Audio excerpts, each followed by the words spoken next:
Hello everyone, Syed here. I welcome you all to the virtual school, new way of learning and teaching with the vision of let's grow together. So today we are going to talk about democracy, liberty and equality in the context of political science and international relations. We are in continuation with the Indian political thoughts. So today we'll learn about democracy, liberty and equality. So there are various types of democracy, but we'll learn about the direct democracy. So what do you mean by democracy? It is a Greek word, demos plus kratia, means power plus people, people's power, you can say like that. So all together it becomes the democracy, people's power. So what we are exercising in India, like a country like India, democracy in the USA. So these are some examples of democracy, because power vested in the hands of the people. So democracy is a system of government in which power rests with the people. In the past, what happens? Population was small and problems of the people or state were few. So people directly participated in the management of their common affairs. It means earlier, before 1 or 2 centuries ago or 1 century ago, population was not that much high, or population was very few, and people used to manage their affairs, or they used to participate in the management of the common affairs or in the government. So because of that it's called the direct democracy. But current scenario, what happens? Population has increased hugely and it is not possible to all the people to participate in their common affairs like that. So the terms came as the indirect democracy, means people will not participate but they will select or they will elect the representatives. Like one group of people, they will select one person who is they feel that he is capable to raise their voice in the parliament or government. So with an increase in the population, direct democracy is not possible. Therefore an indirect democracy has been evolved. Under this system, people elect their representatives who act and speak on behalf of the people.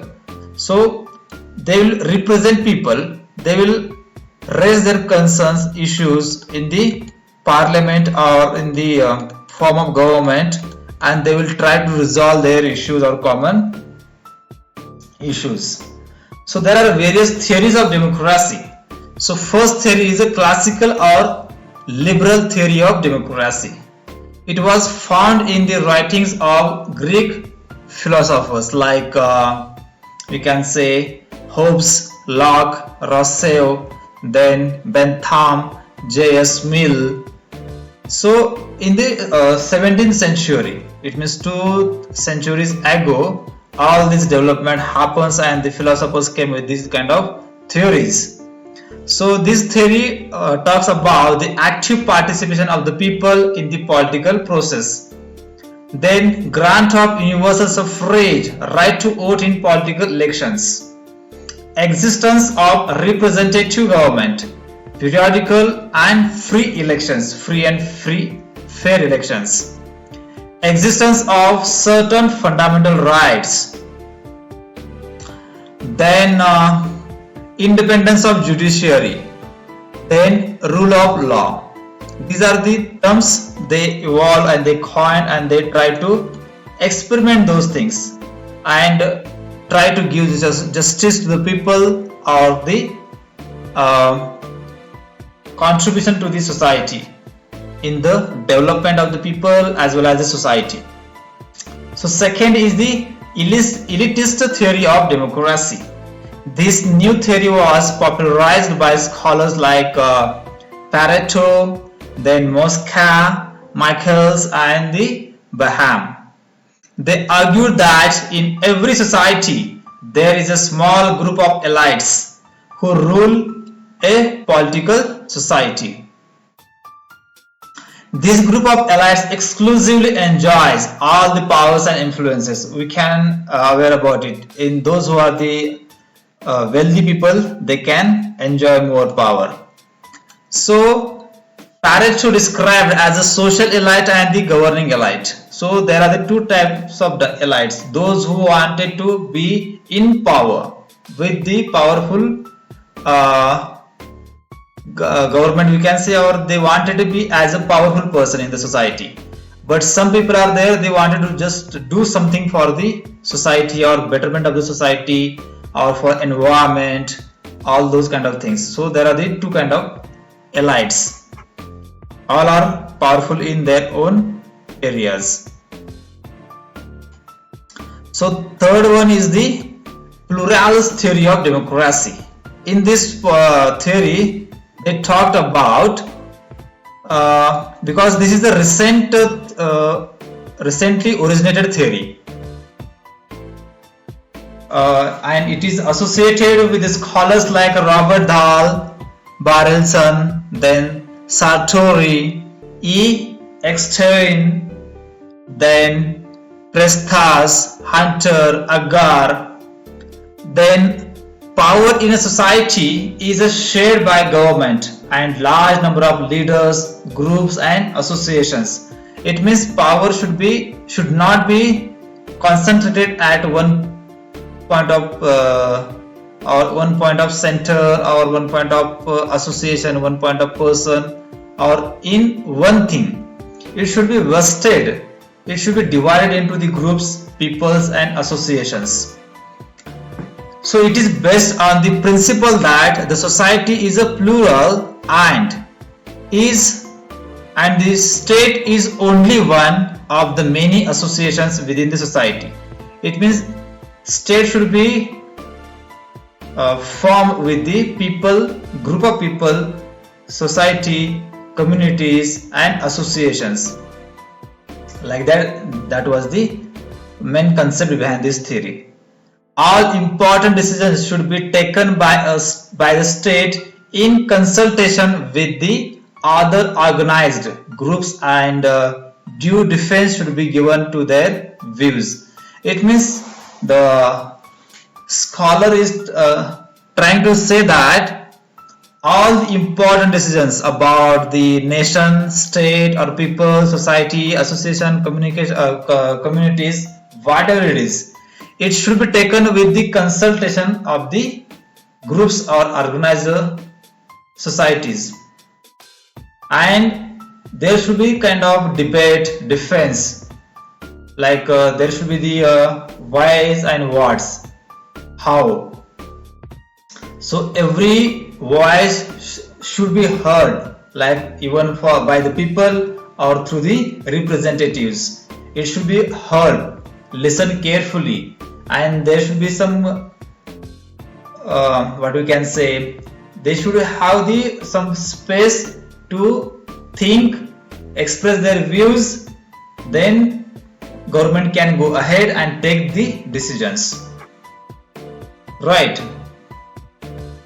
So we'll go to the fourth and last one, the theory of democracy, which talk about the Marxist. So Marxian theory of democracy. Here the thoughts of the Karl Marx are explained. So what they are trying to say, the Marxists talk in terms of democratic state rather than democratic government. So we can easily understand, not a democratic state but a democratic government. No, not like that. Marxists talk in terms of the democratic state, not the democratic government. So there should be the democratic state.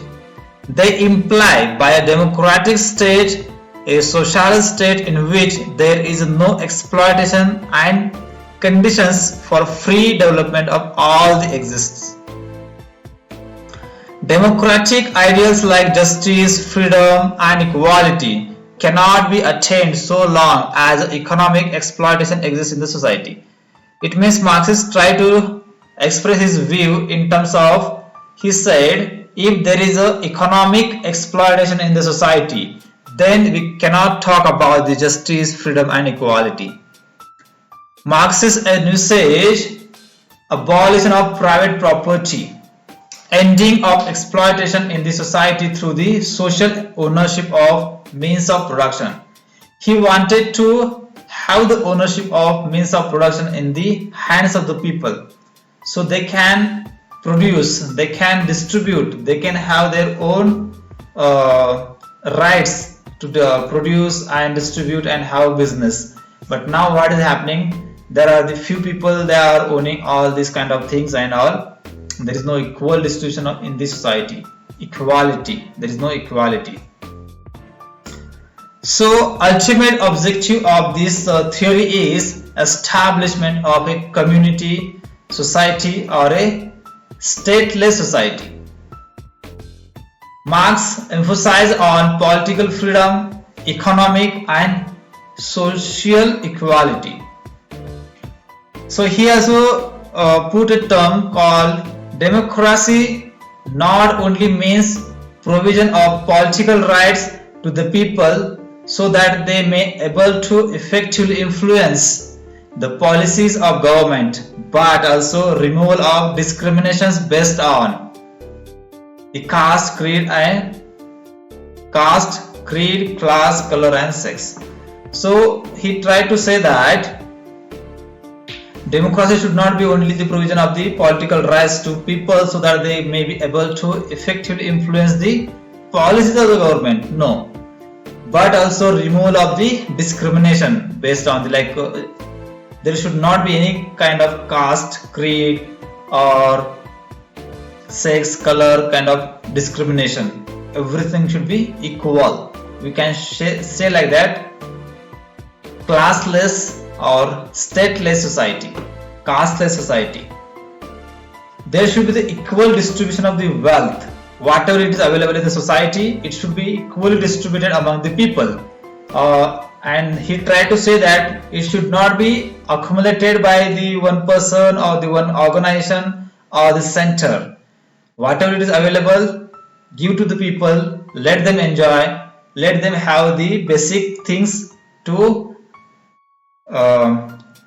fulfill their basic needs of day by day, like that. Then he said abolishing of glaring disparities among the people on the basis of wealth. So he said it should be abolished, it should be stopped. There should not be any kind of disparities or the inequalities. So in coming chapter or in coming videos, we'll try to go through the merits and demerits of the democracy. We'll learn about it because we are living in a democratic country, India.